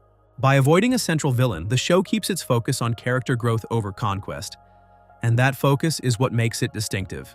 The forward movement comes from character development, not villain escalation, because Finn grows as the world keeps presenting situations he is not ready for, not because he is building toward a final fight. The challenges are varied, personal, and unpredictable, and that unpredictability is what keeps the series surprising across its entire run. Moving on to Finn's struggle with saying sorry. Number 29. Finn's sense of justice is simpler than the world around him. Finn begins the series with a clear moral framework where things are either heroic or unheroic, good or bad, worth fighting or worth ignoring. In Too Young from Season 3, Episode 5, he navigates situations with that binary confidence fully intact, applying simple moral logic to complicated situations and rarely questioning whether the situation deserves more nuance than his framework allows. As the series develops, reality keeps producing situations that his simple justice cannot handle, because meeting his father reveals that bad people have complicated reasons, political conflicts reveal that good leaders make terrible choices, and identity questions reveal that even his sense of self is not the stable foundation he assumed it was. Finn's clearest heroic quality is also his greatest early limitation, the certainty that he always knows which side is right. The show does not mock this simplicity but traces it honestly, showing how a person built on clear moral conviction adjusts when the world refuses to stay clear. By the later seasons, Finn's moral framework has not collapsed, but has expanded, stretched by experience into something that can hold contradiction without breaking.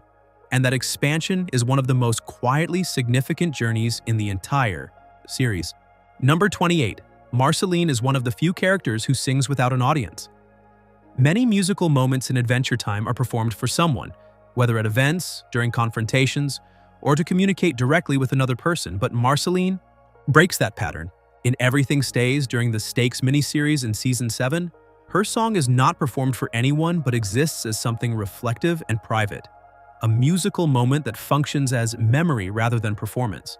This changes what the music communicates because a song performed for an audience is expression directed outward, while a song performed alone is processing directed inward. Marceline's most honest songs are not performances, they are memories, and the absence of an audience is what makes them feel real. This distinction also means that Marceline's musical moments carry a different emotional register than those of other characters.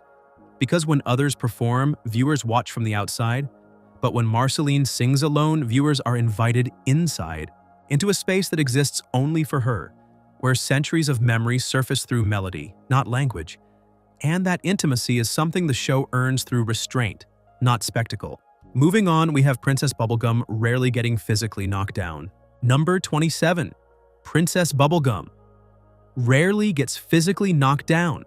In action-heavy episodes like Mortal Recoil from Season 2, Episode 26, Princess Bubblegum faces real threats and genuine danger, yet she is rarely thrown, hit, or physically overwhelmed the way Finn regularly is because Finn absorbs physical punishment as a standard part of his experience while Bubblegum does not share that pattern.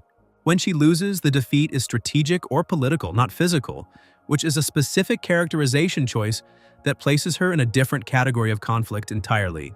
Bubblegum's losses are intellectual, not physical, and that reflects where the show places both her power and her vulnerability.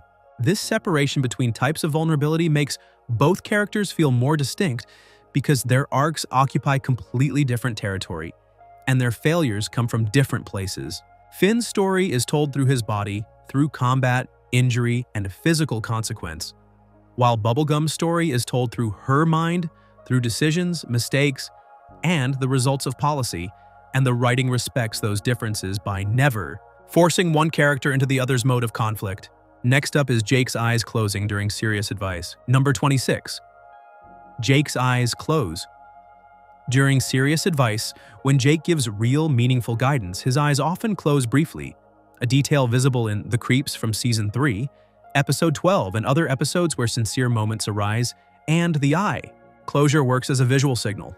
When his eyes are closed, he is grounding himself, and when they open, the casual tone usually returns, creating a simple visual grammar, where closed eyes mean sincerity. This kind of micro detail contributes to what gives Adventure Time's characters their depth, because the difference between sincere Jake and casual Jake is not shown through music cues or dramatic lighting, but through the position of his eyelids. Jake's brief eye closure during serious moments is a small animation choice that signals a real shift in tone. Easy to miss, but reliable enough to trust. This visual detail also shows the level of thought the animation team put into differentiating modes of behavior, since most shows signal seriousness through music, lighting, or dialogue changes, but Adventure Time adds a physical behavioral layer on top of all that, a small eye movement that carries real emotional information. Moving on to the show's avoidance of written letters as plot devices. Number 25. The show rarely uses written letters as plot devices. Despite its medieval-inspired fantasy setting, Adventure Time almost never uses letters or scrolls to move the story forward because important information is delivered face-to-face, and even in lore-heavy episodes like Holly Jolly Secrets from Season 3, Episodes 19 and 20, the reveal comes through video recordings, not written documents. Letters and scrolls are standard tools in fantasy storytelling, used to deliver prophecies, reveal secrets, and create suspense. But Adventure Time skips that convention entirely by having its characters communicate directly while viewers get information at the same time through real-time interaction. The show's preference for face-to-face communication keeps its revelations grounded in character interaction over archive discoveries. This also means that the emotional impact of discoveries is never delayed because characters do not open a letter and react later, but hear, see, or experience something and respond in the same moment. Every important revelation in Adventure Time is a live event, and that directness gives the show's biggest reveals an emotional weight that written devices would weaken. Up next is Finn's emotional wounds outlasting physical ones. Number 24. Finn's physical injuries heal. Quickly, emotional ones. Don't Finn takes frequent physical damage across the series from bruises, monster attacks, and environmental hazards. But by the next episode, most of that damage has healed and his body resets to baseline.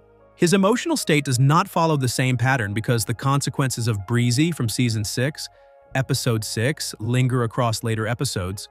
The fallout from losing his arm in Season 6 persists and changes shape, and the emotional impact of meeting his father stays with him long after the encounter ends. The show treats emotional damage as more permanent than physical damage. Bruises heal between episodes, but feelings carry forward across seasons. This is a purposeful structural choice because physical recovery between episodes is a standard convention in animation, and Adventure Time accepts that convention for the body, but rejects it for the mind. Finn can survive almost anything physically, but what he cannot easily recover from is emotional impact, and that difference is what gives the series its real weight. Moving on, we have Marceline rarely seeking permission. Number 23. Marceline has never fully belonged anywhere, and stopped expecting to.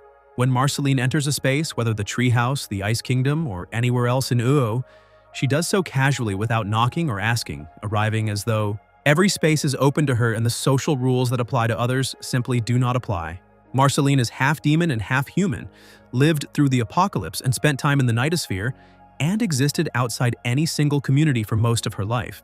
No kingdom or group has ever been an obvious home for her, and across the series she moves between spaces without settling into any of them, which is not restlessness, but the long-established habit of someone who learned early that belonging is not something she can count on. In Marcy and Hunson from Season 10, Episode 14, the complexity of her relationship with her father resurfaces again, and the absence of a stable parent figure in her formative centuries is part of what made belonging feel like something that happened to other people but not reliably to her. Marceline's connection to people like Finn, Jake, and Bubblegum is meaningful precisely because it is not something she expected to find. The relationships she holds by the later seasons of the show were not built on the assumption that they would last, but on repeated small decisions to stay despite that uncertainty. That is a different kind of belonging than most characters experience, harder won and more conscious. And the show treats it with the care it deserves by never making it feel automatic or easy. Number 22, Princess Bubblegum prefers solving problems alone. When a crisis hits, Bubblegum's first move is not to gather a team but to close the door and work through the problem herself. A pattern visible in Goliad from Season 4, Episode 10, where, even with Finn and Jake present, she frames the problem, designs the solution, and executes it without consulting anyone who might offer a different approach. This matches her broader characterization as someone who trusts her own thinking above anyone else's, because working alone means working without the friction of justifying decisions, delegating, or adjusting to perspectives that do not match her own. Bubblegum's preference for solo work reveals a leader who trusts her own mind more than anyone else's, a trait that is both her greatest strength and her most consistent limitation. This creates friction in her relationships because people who want to help get shut out and people who push their way in are treated as obstacles. She does not ask for help, and help arrives only through tension, accepted only after her own approach has clearly failed. Moving on to Jake's refusal to hold grudges. Number 21.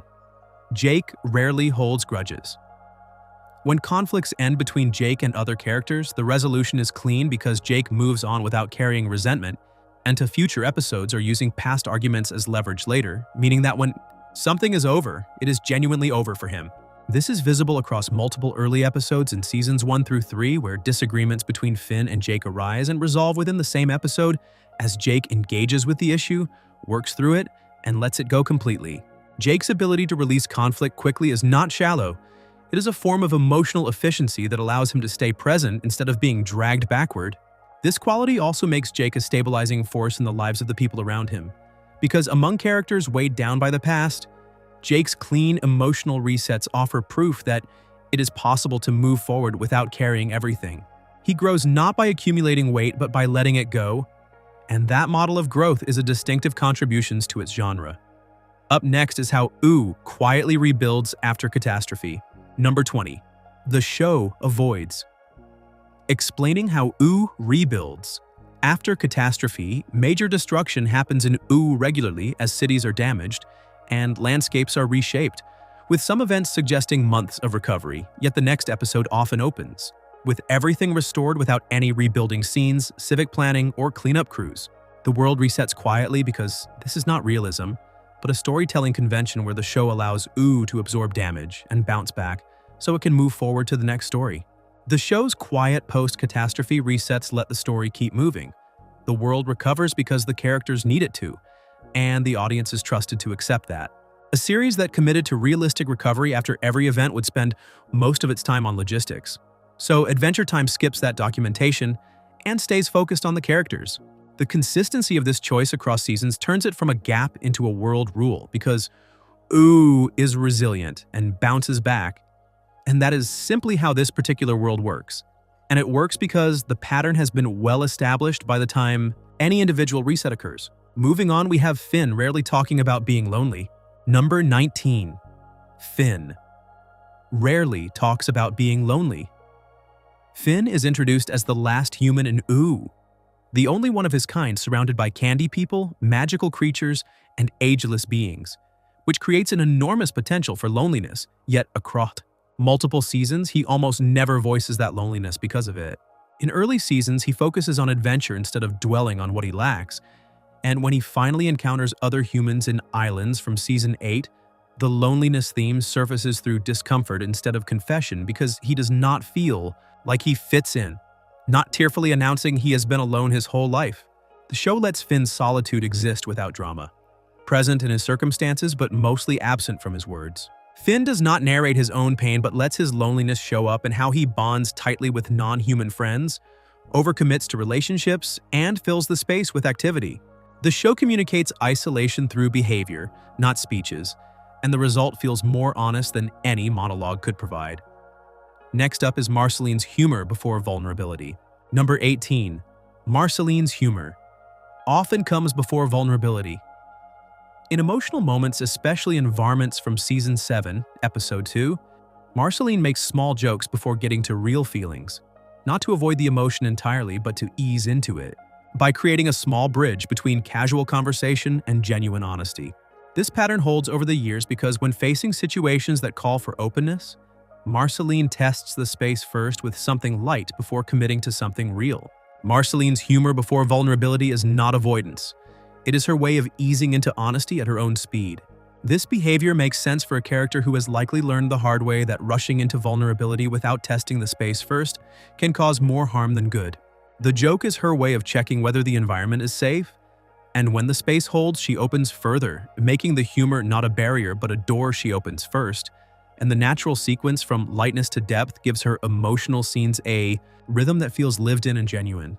Moving on to how Princess Bubblegum plans for futures that haven't arrived yet. Number 17. Princess Bubblegum treats the present as preparation for the future. Almost every major decision Bubblegum makes is framed not around what is happening now, but around what she is preventing or preparing for later. In Goliad from Season 4, Episode 10, she is not responding to a present crisis, but creating a contingency plan for a future she imagines without her. And the surveillance network in The Cooler from Season 6 was built long before any specific threat justified it because she was already planning for what she did not yet know was coming. This future orientation makes her appear paranoid to people in her present, but from her perspective, the present is always a problem she is already behind on solving, because by the time a crisis arrives, she wants a solution already in place. Bubblegum does not manage crises, she pre-manages them, which is both her greatest capability and the source of her deepest ethical failures. The ethical cost of this orientation becomes clear when her pre-managed solutions affect people who were never consulted because they were not yet in danger. She designed systems around futures that may not arrive, and the people caught inside those systems did not consent to being part of a contingency plan. The show presents this not as villainy, but as a genuinely difficult form of leadership, and the discomfort it creates is intentional. Number 16. Jake functions as Finn's emotional co-pilot more than his equal partner. Finn and Jake are described as brothers and best friends, but a closer look at how their dynamic actually functions reveals a consistent asymmetry across the series. In dungeon episodes from Seasons 1 through 4 and in emotional arcs from Season 5 onward, Jake regularly adjusts his own behavior, pace, and priorities around what Finn needs rather than what he wants, absorbing Finn's anxiety and reflecting back. Something steadier. This is not resentment or sacrifice, but a deliberate relational choice, because Jake appears to genuinely prefer being the stabilizing presence over being the center of attention, and the consistency of that preference across seasons suggests it is not accommodation but genuine nature. This is not resentment or sacrifice, but a deliberate relational choice, because Jake appears to genuinely prefer being the stabilizing presence rather than the center of attention, and he has the emotional range to hold that role without losing himself in it. Jake and Finn are equals in affection, but not in emotional labor. Jake carries significantly more of it, and the show never pretends otherwise. What makes this remarkable is that Jake never treats it as a burden. He does not keep score, does not remind Finn of what he provides, and does not ask for the dynamic to be different. He simply stays, adjusts, and supports, and the result is a friendship that works not because both parties give equally, but because Jake gives in exactly the way Finn most needs. And that specific fit is what makes their relationship one of the most carefully written in the series. Number 15. Finn's identity is tied to action verbs. Finn defines himself through what he does over what he is, building his self-image from fighting, saving, and questing rather than from descriptions or traits. He does not say he is brave but acts bravely, and he does not claim loyalty but shows it through behavior, making his identity something he performs and not possesses. This is clearest in early dungeon episodes where his sense of self is directly connected to activity because the doing is the being. And without action, Finn's identity becomes uncertain. Finn's verb-based identity explains both his early confidence and his later confusion. When action stops providing answers, he loses the framework that defined him. This gives viewers a clear way to track his development because the moments where he pauses or withdraws are the moments where his identity is most visibly in question, and those pauses grow more frequent as the series continues. The show uses this pattern consistently, creating a character whose external behavior is a direct readout of his internal state. It also means that Finn's quietest moments are his most revealing ones because a character defined by doing becomes transparent in the moments where doing stops, and the person underneath becomes briefly visible without the protective layer of action, and those vulnerable pauses accumulate over the series into a portrait of someone learning, slowly and imperfectly, that identity is not only something you do, but something you carry even when you are standing still. Before we move on, make sure to subscribe if you're enjoying this breakdown. Next up is Marceline as the only character who remembers pre-Candy Kingdom. Number 14. Marceline's longevity makes her the only character who remembers pre-Candy Kingdom. Before Princess Bubblegum established the Candy Kingdom, was a more chaotic and unorganized place.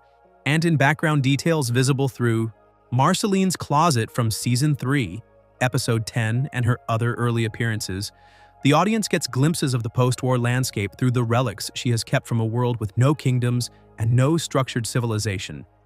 Marceline is one of the only present-day characters who lived through that time because she was there before the Candy Kingdom existed and watched the world rebuild itself around her. Marceline's perspective spans entire eras. She remembers a version of that everyone else only knows as legend. This first-hand experience creates a kind of loneliness that goes deeper than social isolation, because Marceline holds knowledge that cannot be shared, memories that cannot be verified, and feelings about a time that no one else alive experienced.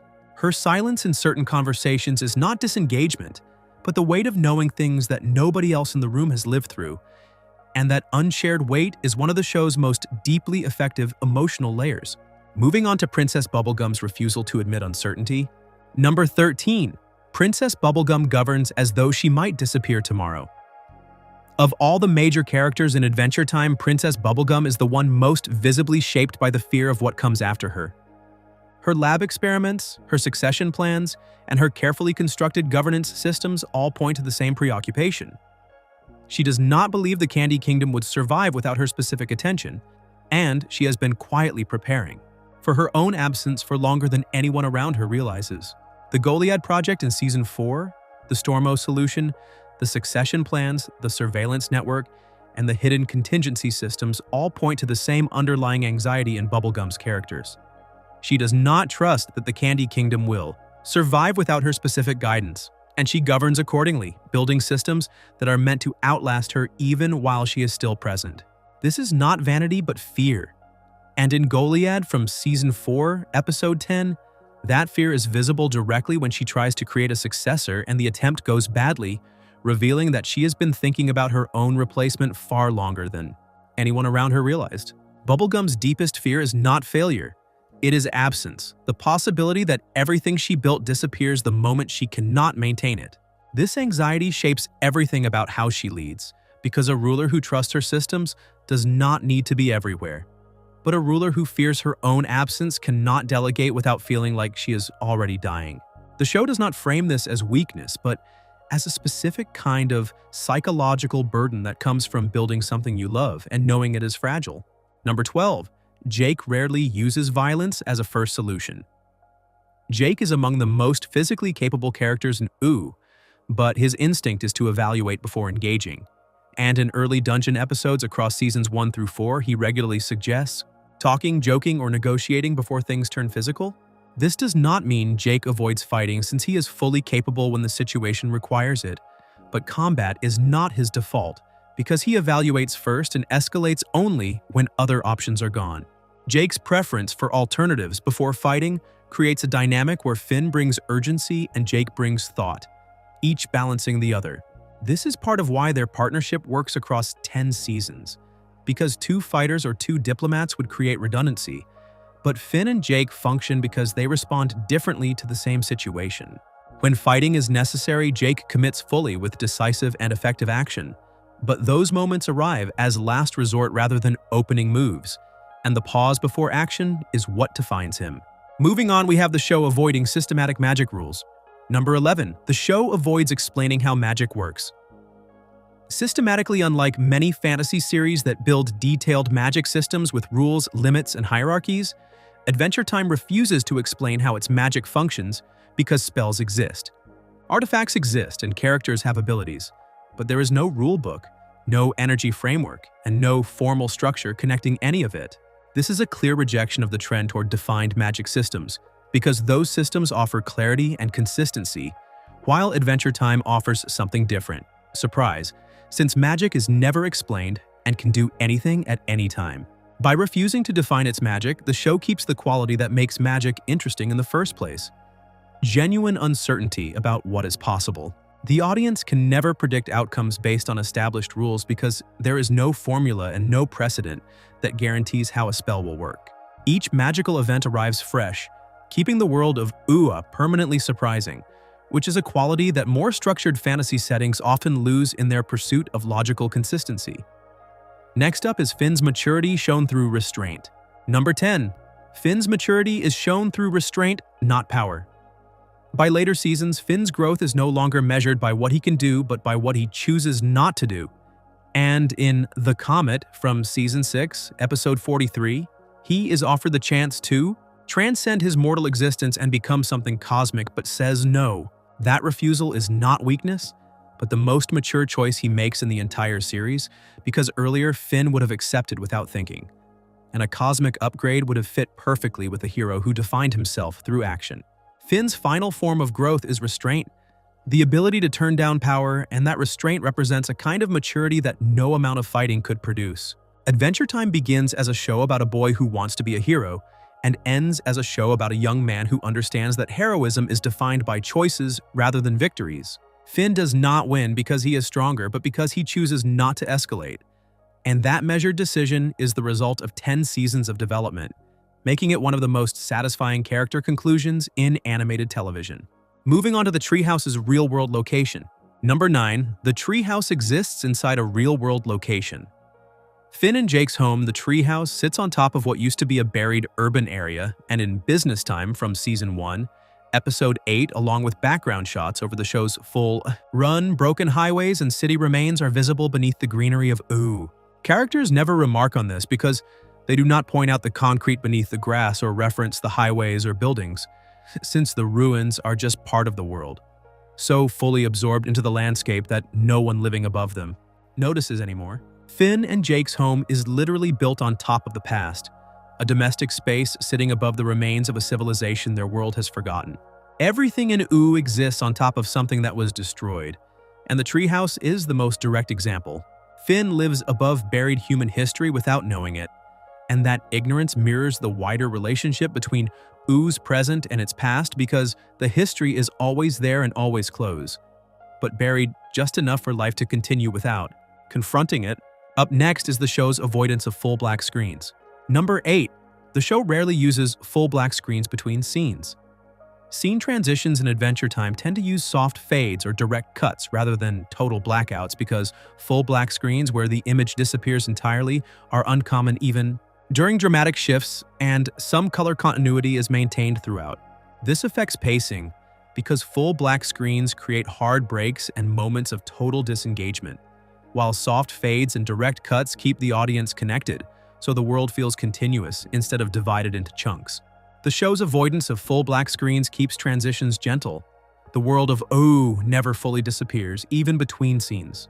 This also means that the emotional pacing of the show has a built-in gentleness because scenes do not crash into each other but flow. And that flowing quality supports the show's broader approach to difficult topics, where loss, confusion, and identity are handled with continuity and care rather than harsh visual breaks. And this flowing quality is central to what makes the show effective as both active viewing and calming background content. The color palette carries between cuts, keeping a visual thread alive even when the location changes entirely. Moving on, we have Princess Bubblegum's experiments creating emotional consequences. Number 7. Princess Bubblegum's experiments often create emotional consequences, not just physical ones. In Goliad from Season 4, Episode 10, Bubblegum tries to create a successor that could rule the Candy Kingdom if she could not. And the creation works physically because Goliath exists and functions, but the failure is ethical since the being develops its own moral outlook that conflicts with Bubblegum's. This pattern repeats across the series as Bubblegum's scientific work consistently produces consequences that are emotional and ethical, not physical, with the danger she creates being not destruction, but difficult questions about control, autonomy, and responsibility. The real danger in Bubblegum's experiments is not physical, it is ideological, and the show treats those consequences as seriously as any physical threat. She does not create weapons but problems, ethical ones, governance ones, and identity ones, with the damage from her work measured in moral compromise, not property loss. That distinction makes her among the most intellectually complex characters in the series because her failures are not spectacles, but dilemmas that sit without easy resolution. Next up is Marceline as the only main character who lived alone. Number 6, Marceline is the only main character who has lived alone for extended periods. In Simon and Morrissey from Season 5, Episode 14, the audience sees the conditions of Marceline's early existence after the Mushroom War, where she survived the destruction, lost Simon to the Crown's influence, and at some point lived completely alone without society or companionship for what may have been decades or longer. Finn always has Jake, Bubblegum always has her kingdom. Jake has his family, and BMO lives in the treehouse with others, which makes Marceline the only main character with extended, genuine, solitary experience. Marceline's long periods of solitude are unique among the main cast, and they shape everything about how she connects with others. Her hesitation before being open, her comfort with silence, and her habit of processing internally all make sense for someone who spent long stretches entirely alone and learned to manage her emotions without anyone else present. When she does reach out with a hand on a shoulder or soft song, the gesture carries the weight of someone who knows what it means to have no one to reach toward at all. And the contrast between those quiet, isolated years and her present day. Connections gives every relationship she has added significance. Moving on to Jake's disinterest in recognition. Number 5, Jake rarely seeks recognition for success. When the danger passes and the victory is clear, Jake does not claim credit but moves on casually without lingering or describing his own contribution. A pattern visible across Dungeon Wins in early seasons where he simply continues forward without marking the achievement. This is clearest in contrast with Finn, who naturally sits at the center of heroic moments because Finn's role is visible by design, while Jake's role is structural, supporting, enabling, and contributing in ways the story does not spotlight. Jake's lack of interest in recognition shows a character whose confidence does not depend on anyone else confirming his value. This is especially clear in episodes where Finn's achievements are directly praised by others, because in those moments, Jake is usually nearby but not angling for the same acknowledgement. In a world full of characters trying to prove themselves, Jake stands apart as someone who does not need to prove anything because his identity is stable, his confidence is internal, and that calm independence makes him one of the most grounded characters in the series. Up next is Finn's biggest turning points involving choice over combat. Number 4, Finn's biggest turning points involve choice, not combat. The moments that define Finn's arc are not battles but decisions, because meeting his father in Escape from the Citadel from Season 6, Episode 2 is not a fight but a confrontation. With abandonment and turning down cosmic transcendence in The Comet from Season 6, Episode 43 is not combat but a choice about who he wants to be. Each turning point centers on what Finn decides, not what he defeats, with his agency shaping who he becomes, not his strength. Finn's defining moments are choices, not victories. And that distinction separates Adventure Time from nearly every other show in its genre.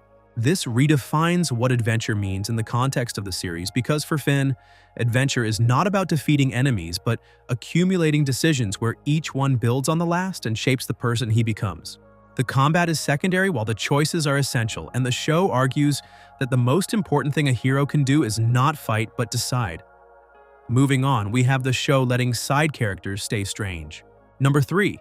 The show lets side characters remain strange. Characters like Tree Trunks, Lemon Grab, and Magic Man are never fully normalized because their unusual qualities are preserved across all their appearances, with Tree Trunks staying eccentrically cheerful in serious situations, Magic Man remaining unpredictable and uncomfortable, and Lemon Grab continuing as an intense and unresolved presence.